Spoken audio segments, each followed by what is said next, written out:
Hi friends, ఈరోజు నేను బియ్యం పిండి సీమంకాయతో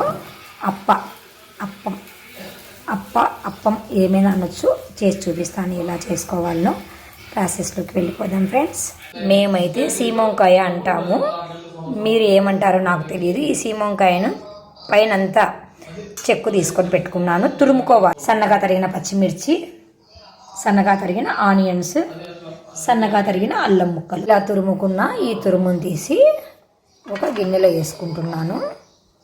అలాగే ఆనియన్స్ను కూడా వేసుకుంటున్నాను. పచ్చిమిర్చి ముక్కలు మిక్సీ జార్లో వేసుకోవాలి. అల్లం ముక్కలు కూడా మిక్సీ జార్లో వేసుకోవాలి. తగినంత సాల్ట్ వేసుకోవాలి. కొన్ని వేసంలో గుండె వేసుకుంటున్నాను మిక్సీ జార్లోనే.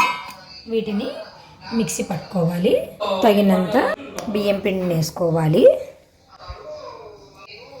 ఈ పేస్ట్ను కూడా ఇందులోనే వేసుకోవాలి. ఈ మిశ్రమంలోనే కొద్దిగా వాము ఇట్లా కొంచెం క్రష్ చేసుకొని వేసుకోవాలి. కొద్దిగా జీలకర్ర కూడా వేసుకుంటున్నాను.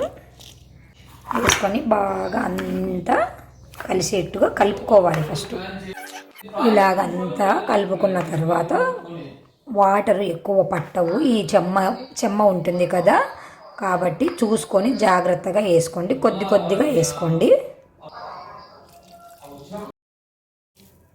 కొంచెం పచ్చిశనగపప్పు కూడా వేసుకుంటున్నాను. ముందు నాకు గుర్తు లేదు అంటే ఒక హాఫ్ అన్ అవర్ నానబెట్టుకున్నామంటే ఈ పచ్చిశనగపప్పు చాలా టేస్ట్ ఉంటుంది, చాలా బాగుంటుంది. అంతా మనము రొట్టెకు కలుపుకుంటాం కదా, అలాగా రొట్టె పిండిలాగా కలుపుకోవాలి. పేపర్ వస్తుంది కదా, అది కట్ చేసుకొని పెట్టుకున్నాను.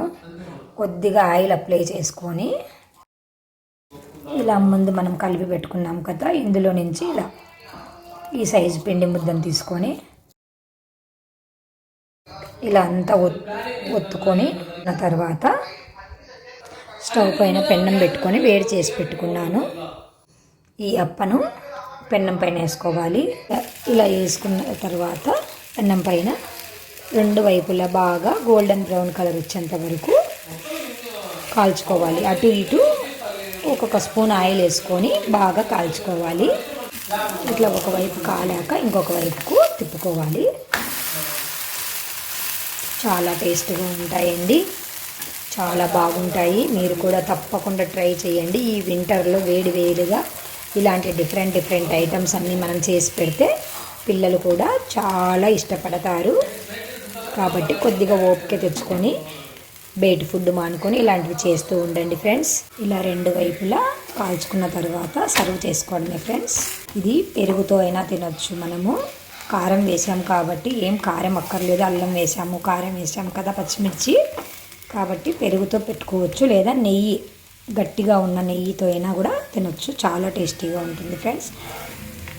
ఇంకా సర్వ్ చేసుకోవడమే.